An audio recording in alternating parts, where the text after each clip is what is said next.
জামাত ইসলামের সঙ্গে নির্বাচনে জোট গঠনের সিদ্ধান্তের পর থেকেই চরম রাজনৈতিক অস্থিরতায় পড়েছে জাতীয় নাগরিক পার্টি এনসিপি। জোট ঘোষণার পর দলটির অভ্যন্তরে তীব্র কোন্দল শুরু হয় এবং একের পর এক পদত্যাগে নেতৃত্ব সংকটে পড়েছে নতুন এই দলটি। সর্বশেষ ১৭ জন শীর্ষ নেতার পদত্যাগের খবর পাওয়া গেছে। নতুন এবং ফিরে আসা গ্রাহকদের জন্য নগদে চলছে ক্যাশব্যাক সহ প্রতিদিন হাজারো উপহার জেতার সুযোগ। হবে আশা আর ফেরা সারপ্রাইজ সেরা। পদত্যাগকারী নেতাদের ভাষ্য অনুযায়ী এনসিপি জুলাই গণঅভ্যুত্থানের চেতনা থেকে সরে এসে আদর্শিকভাবে ডানপন্থী রাজনীতির দিকে ঝুঁকছে। জামাত ত্যাগ এড়াতে এবং রাজনৈতিক প্রতারণার অংশ হতে না চেয়েই তারা দল ছাড়তে বাধ্য হয়েছেন। দলটির ভিতরে থাকা নেতাকর্মীদের মধ্যেও আদর্শিক দূরত্ব ক্রমে বাড়ছে, যা নিয়ে উদ্বিগ্ন এনসিপির হাইকমান্ড।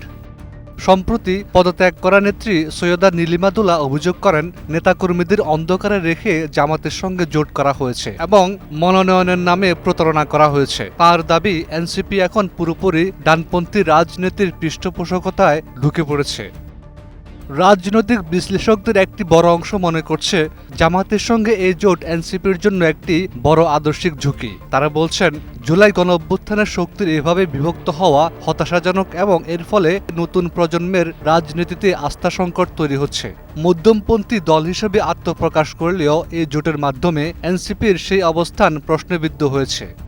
এছাড়া দল থেকে পদত্যাগকারী ও ভেতরের একটি বড় অংশের মতে জামাতের সঙ্গে সমঝোতা মুক্তিযুদ্ধের চেতনা ও জুলাই গণঅভ্যুত্থানের আকাঙ্ক্ষার পরিপন্থী। ইতিমধ্যে পদত্যাগকারী নেতা মুনতাসির মাহমুদের নেতৃত্বে তৃণমূল এনসিপি নামে নতুন একটি প্ল্যাটফর্ম গড়ে উঠেছে, যারা আলাদা কর্মসূচি পালন করছে।